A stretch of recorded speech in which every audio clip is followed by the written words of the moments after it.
väga armas, tere! Väga tore oli sõita Tallinnast Tartusse Lux Expressiga. Siin ma nüüd olen. Ja läheme üldiselt üksikule.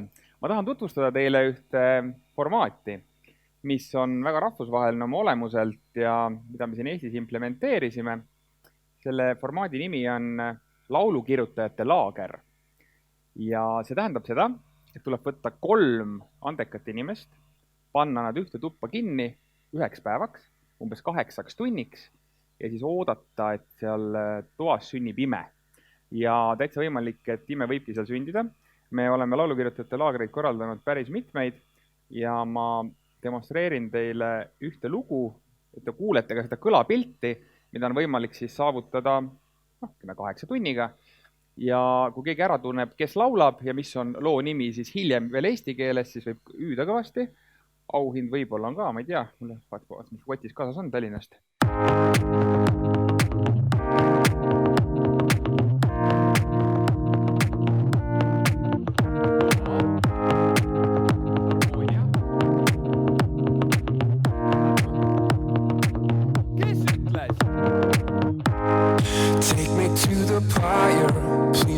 My fire, even if I let you down, girl, you make me stronger, can't stand it any longer. Even if I lose my ground, feel free to say what you desire. Even if I let you down, we got it almost down the wire. Bring me back to life. See võib-olla ongi meie tänane üks nagu siin selle minu lühikese ettekande diskussiooni koht, et kuivõrd orgaaniline on kreatiivsus siis, kui ta on tagant sunnitud. Ja ma näitan teile nüüd ühte ülevaadet, sellest te saate ikkagi paremini aru, kuidas see asi välja näeb.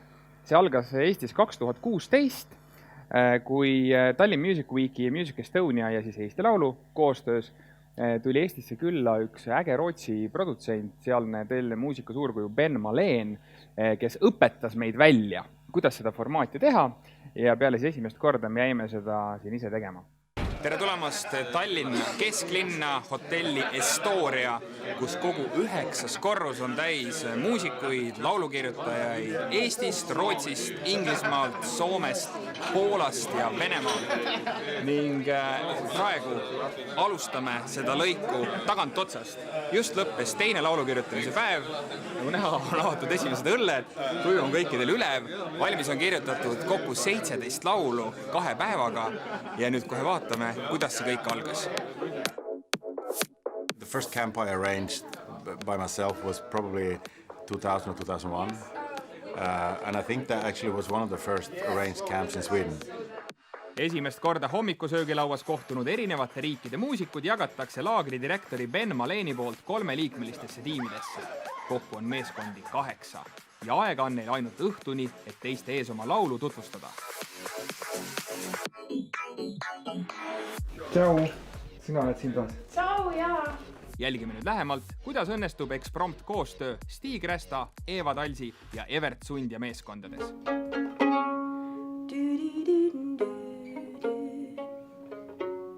So now you want to hear a chorus? Because that's like the pre-chorus. No, that was the chorus. It's really nice. Sulle meeldib? We will make a tune now together with the cameraman.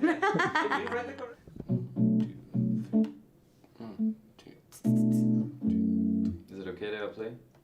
Yeah. Why not? Evert, sinul toimus siis täna korralik sell-out. Müüsidki ennast oma hinge maha, kirjutasid poiste bändile loo. Ma ei ütleks niimoodi, et müüsin enda hinge maha. Sellises olukorras, nagu täna siin oli, tuleb ilmselt minna lihtsalt nagu selle ruumi vaibiga nagu kaasa.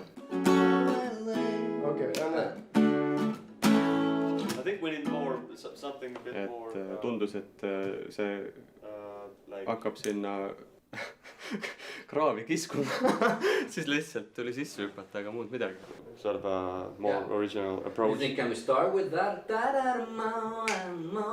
And maybe then go into something more edgier? Maybe. Would that be, or do you think the beginning of the chorus also? It needs to be something simple, you know, it's like... Yeah. What is the chord? It's not this verse. Aga kõige paremas mõttes. Me laulame siin kahekesi seda letti, igasugu rent ütleb, et ei, see ei ole ikka veel see. The big thing with the chorus is Tom Petty said it very well, don't bore us, get to the chorus. So first and foremost you have to get to the chorus to get people to understand the song. You write the chorus. But then it's also very important, I think, that it's easy to understand and good, because if it's easy to understand and bad, that means cheesy.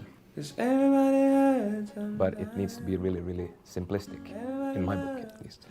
It just needs a little bit of release, like... Yeah. Yeah, that's true. Yeah.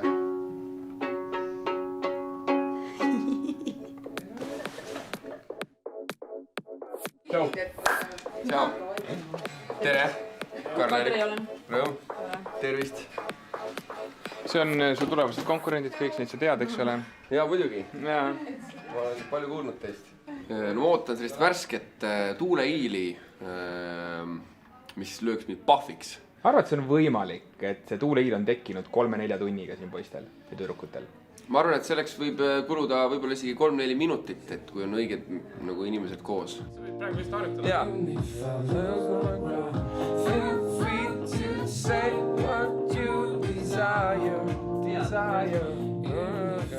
Ma arvan, et need inimesed, kes kogunevad sellistesse laagritesse, ilmselt omavad nagu selget ambitsiooni kirjutada tänapäevast muusikat ja sellist kvaliteetset popmuusikat, et neid inimesi nii palju kontsentreeritud ühes kohas on, siis tasub igal juhul isegi kohal olla. Tehtud mõnus. I like it because it sounds to me like an Estonian melody, like it's very beautiful. So it's like, but you need to sing it sexually for it to work. Because if you're singing it like la la la la like that, then it won't work. It has to be like a... I think Jüri sings really Yeah, he's sexually. probably really sexual. You don't have to really I say heard that. your songs on the spot. Esimene Eesti Lauluakadeemia, sest ürituste sarjast, kus just tõesti kavatseme hakata koolitama Kaspari-suguseid ägedaid, talendikaid muusikuid. Mis sa, Kaspar, õppisid? Ma õppisin seda, mille jaoks ma siia tulin, et nagu inimestega koos muusikat kirjutada, see on nagu selline asi, mida Eestis tihtipeale ei tehta, nagu sa tead. Ma arvan, et tänasest päevast edasi ma vähemalt loodan, et me hakkame rohkem suhtlema ja lõpeb see siuke omaette nokitsemine ära, et võiks ju kõik panustada igal pool, et siis jõuab äkki kaugemale. Now here's the tricky one. Who wants to get up first? We can do it. Oscar! Perkele! Wow! We were sitting on a bed with Eva, and it's the song. Sounds bad. I'm married. Yeah, I know. She's.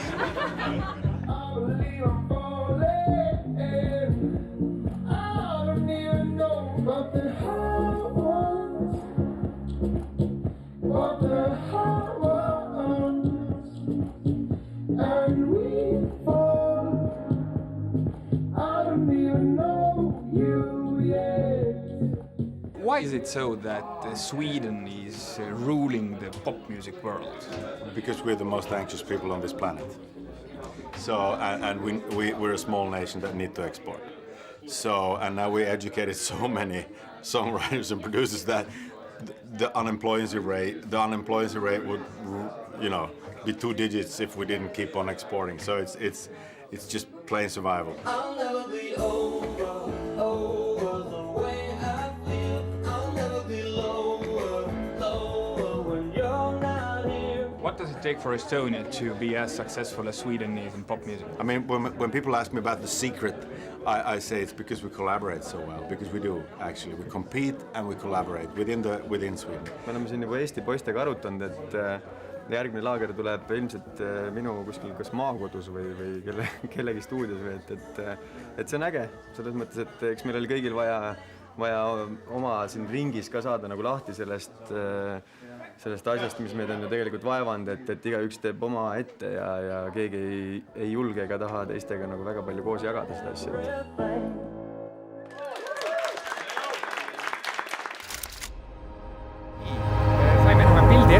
Mis toimub kas siis hotellitoas või kusagil mujal, kuhu ehitatakse selline spontaanne stuudio ühe arvuti ja klahvide ning võib-olla paari kitarriga maksimaalselt.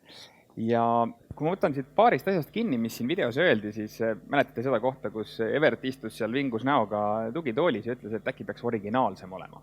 Ja teised poisid olid teinud oma 3 tuuri ära. See oli seal poolakas oli tal seal ja rootslane. Et nagu originaalsemat võiks olla.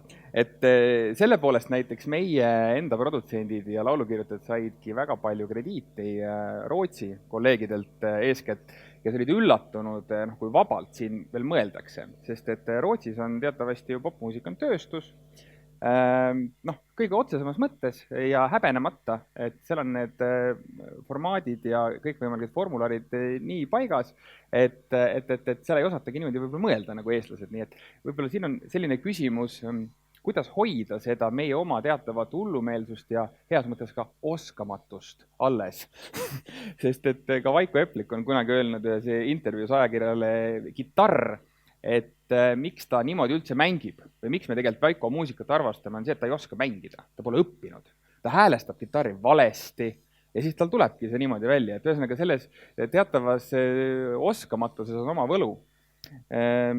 Siis mis puudutab veel seda juttu, et seal seda Eeva tiimi kogu aeg peksti selle refrääni teemaga.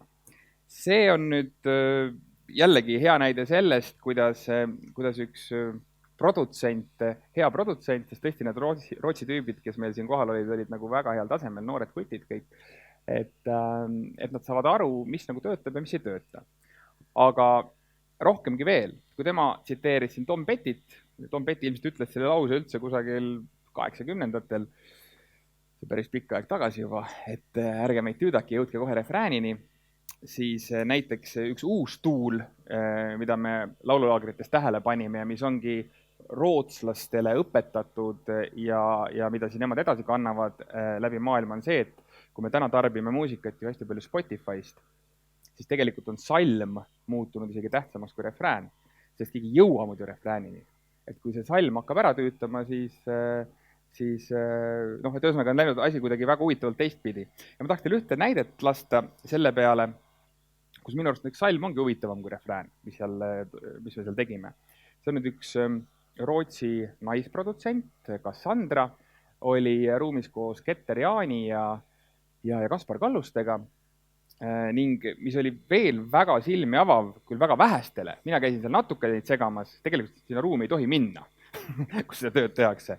Ja nemad seal kolmekesi oma maagiat teevad ja selle kohta kehtib veel laululaagris selline ütlemine, et surnud koer ruumis saab ka oma osa sellest laulutasust, nii et kui see on 3 peale mõeldud ära jagada ja tegelikult 4 ja 5 inimene ka passivad seal, siis pott läheb lahjemaks. Aga kuulame korraks seda demo, mis siis jällegi tehti, ütleme sellise 8 tunniga ja siin kuulete, kuidas see produtsent pani Keteri laulma. Millise nagu nüansi rikkusega selle pisikese aja jooksul, sest ma arvan, lauldi üldse palju maks 40 minutit või 45 minutit.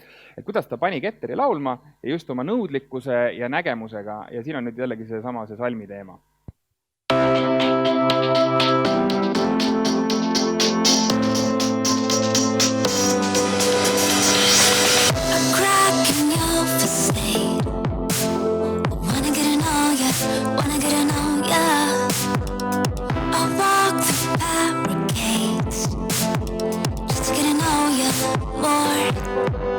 When you show up